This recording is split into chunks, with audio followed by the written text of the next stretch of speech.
guys, if you haven't seen me before, my name is Alexandria, or Alex, and I have just finished my second year of studying children's nursing. So I'm going into my third and final year. This is a video I feel like probably should have been made a long time ago, which is just simply talking about the role of a children's nurse, what that means, because for some people, they don't really know about the extent of the versatility of the role. So I'm hoping that I can make that a little bit clearer for some people who may want to know more. Just a disclaimer, obviously I am a student, so some things I may not fully know. So if you have anything to add in the comments, please add them. I've just been doing my own research and been going off my own experience and knowledge as a student. The lovely people at nurses.co.uk have sent me some questions to answer, so I'm just gonna go straight through them. The first question is simply, what is a children's nurse or a paediatric nurse, because the terms are interchangeable. A children's nurse is a registered nurse who will generally have a degree in nursing. They might do an apprenticeship, but they will have a qualification and be registered with the NMC as a children's nurse, and that involves caring for people from birth to the age of 18. In some areas that can be a bit older, sometimes that can even go up to the age of maybe 21 to even 25. And sometimes that is for reasons of continuity of care. For example, if it is a long-term patient that has stayed with the paediatric team for years and years and they need time to kind of adjust into the adult side of their care, sometimes that can be the case.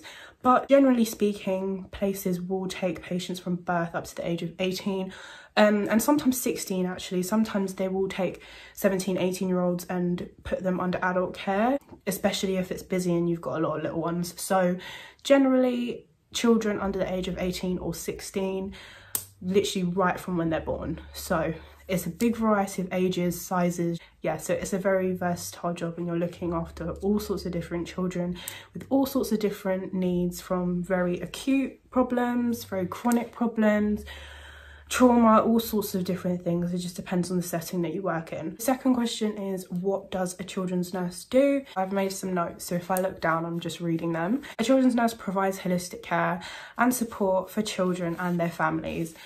And that can include mental support. Getting a shocking diagnosis can be quite hard on someone's mental health, for the patient and for the family, so being able to support them through that. Or just if that child has a past history of mental health issues, you can support them through that.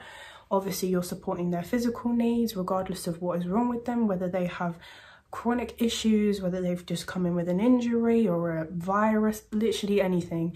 You're supporting them with helping get better holistically. So you're supporting every aspect of their care, from just sitting with them and listening to how they feel to, you know, feeding, giving medication, wound care, all that kind of stuff. So it is a very holistic job. You're not just treating the patient, you've got to treat them like a human at the same time and make sure that they are okay up here as well, and physically, and that their family is okay, and that you're able to answer as many questions as they have, because obviously it can be quite an anxious time being in hospital or being under nursing care. So how does children's nursing work is the third question. The work that you do is it's child focused. It's very different in that sense to caring for adults, and you have to adapt the way you care for the children based on their developmental stage, how old they are, what's wrong with them. Because if you have a child that can't walk, you're not going to treat that or look after that child or play with that child the same way you would play with a child that's running around all the time and has the ability to walk and run.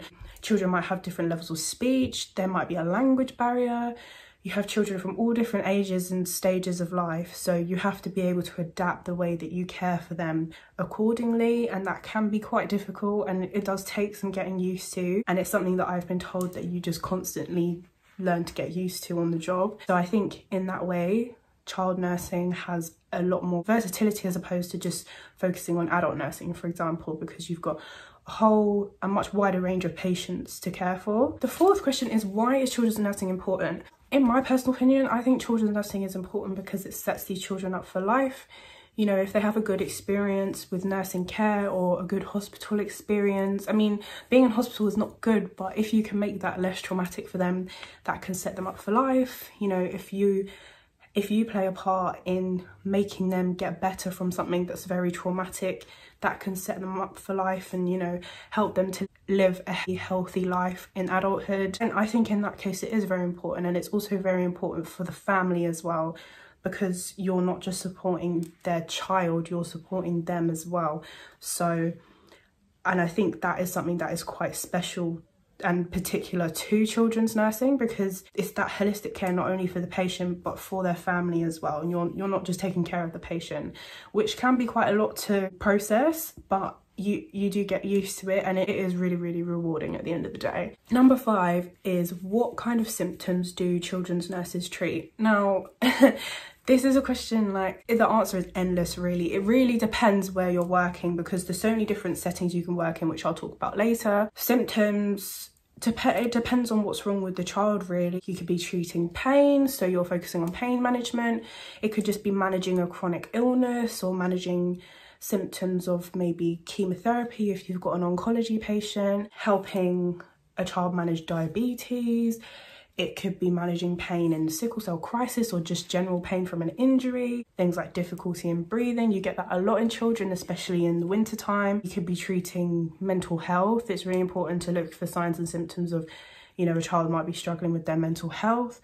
Children with complex needs, you know, symptoms and signs of seizures, treating seizures, after effects of surgery, and as I said, like chronic illnesses, and just, there's honestly so many things. You've got children that have congenital issues that they will need treatment for. The symptoms and the types of conditions that you're treating is honestly endless in children's nursing. So there is a lot of variety and a lot of things that you could possibly be interested in, and things that you could possibly want to read more about or go into when you qualify, because you might want to specialise. Number 6, what are the main duties of a children's nurse? I would say personally to listen, to advocate for your patient and their family, to support them, to complete documentation accurately, because you always get taught if you don't document it, it didn't happen. So it's really important to do that. Organisation, administering and drawing up medication, giving health advice as well, because parents tend to have a lot of questions about, you know, their child's treatment, their child's diagnosis. They want to know more, so you can help in kind of giving them answers about that. I think one of the really important things is definitely advocating for your patient, because you have the opportunity to escalate their problems and their concerns to other people if you don't know the answer, and that is really important for them to feel heard. Number 7 is, who are other healthcare professionals that are involved in the care of someone treated by a children's nurse? So obviously you've got doctors, midwives, say if you've got children that have come from the NICU, surgeons, anaesthetists, physios, speech and language therapists, occupational therapists. These are all people that can help with recovery as well, particularly physios and speech and language therapists can help after like trauma and things like that. And physios are regularly involved in treatment of children, for example, who have cystic fibrosis, and helping with kind of like building up the strength of their lungs. You've also got occupational therapists who can improve a patient's ability to just do basic daily tasks again. There's so many people who make up the multidisciplinary team within healthcare, and it's all about teamwork, really. Dietitians as well with feeding plans, that is really, really important. And there are a ton of people that work behind the scenes to help to care for patients that I think a lot of people don't know about. So it is, you know, really important to talk about that and make people aware that there is so much work and so many people that go behind the care that you receive, and particularly for children. And play specialists as well. When you've got, you know, kids who are distressed, play specialists are amazing at helping to distract children, help them to understand procedures they might be about to go through, and to just ease their anxiety through play, which is extremely useful. Number 8. Where does a children's nurse fit in the process of patient care? Obviously, nurses are at the direct forefront of patient care. You know, you're working 12 hours a day with your patient, helping to organise the day, organise their day, organise their care. You're liaising with all the other members of the healthcare team that I mentioned before, and you're carrying out those plans that are made by other healthcare professionals. So if your patient has physio at 2 o'clock, you know, you've got to work around that, and you've got to work with them, say if medications are due. You talk to dietitians about feeding plans if there's any changes. You obviously want to contact doctors if you've got any concerns that you want to escalate, or if you think that a certain medication needs prescribing, for example. Number 9, what are the kinds of different settings and places of practice that children's nurses can work in? So children's nurses can work in a whole range of places, like any nurse can, to be honest. So obviously the main one is in a hospital, so you can do bedside nursing, you can work in a clinic, You can be a health visitor, going to people's houses, and that falls under community. Community can be health visiting, or, you know, hospital at home services where you're going into the patient's house to carry out care. It can be in a clinic, in a GP surgery. You can be a school nurse, you can work in special needs schools. Like, opportunities are endless. I think that is one thing that is so amazing about nursing in general, regardless of what specialty you go into or what field. It's so versatile, so you can get a job in basically any field and specialise in whatever you want to. Number 10, what are the typical children's nursing jobs in the NHS? As I kind of said before, we got a lot of ward-based things, so generally for children that will include general wards, so that'll be medical, might be a mix of haematology, oncology, respiratory, and maybe random other conditions like diabetes, cystic fibrosis, bronchiectasis, things like that, that are quite common in children. You obviously have intensive care, high dependency unit, you have NICU, which is neonatal intensive care unit, you have surgical wards, you have different, like you might have gastro wards, renal wards, oncology wards. It depends on the hospital you're in, to be honest, because some hospitals are bigger than others with their children's departments, some are a lot smaller. So yeah, the world is your oyster when it comes to that. 11, are there children's nursing jobs in the private sector that aren't available in the NHS? I don't know personally too much about the private sector and what jobs are offered in there in comparison to the NHS, because I only have experience in the NHS, but generally there is a lot more variety for jobs in the NHS because obviously it is much larger, you've got a wider range of patients. So private is generally kind of limited to things like day surgery and clinics and things like that. So I think the NHS is a lot more broad, even though it's busier and a lot more hectic, it is a lot more broad and there's a lot more that you can see and learn. Number 12, what are the career opportunities in children's nursing? So in children's nursing, there is so much room to progress, which I think is really good. Like if you are comfortable where you are, you can do that. You can move on to more managerial roles, you can move up the bands. Obviously, once you qualify, you start as band 5, you can work your way up. Obviously, then your pay will increase and your responsibility will increase. You can do different courses, so you can build up your skills and do more complicated things. Like you can do venipuncture courses, you can do specific courses for anatomy or certain skills that you want to be qualified in. You can become a clinical nurse specialist, you can do a master's and become a nurse practitioner or an advanced nurse practitioner, an advanced clinical practitioner. There's so many things that you can do to progress and, you know, just broaden your horizons in nursing. And that's why I think a lot of people are drawn to nursing, because there's so much you can do. And if you have a particular interest, you can take that and go down any route you want and become the type of nurse you want to be. Like there's always a job for your interest. 13. Number 13 is just a question about the brief history of children's nursing, which I actually had to research myself. So according to Google, the inception of children's nursing was in 1852. So that was quite a long time ago, but at the same time, not that long ago. The first paediatric hospital, so children's hospital, was Great Ormond Street Hospital, which is obviously a very well-known children's hospital in London. And in 1919, the fight for registration as children's nurses was won, so it became an official thing.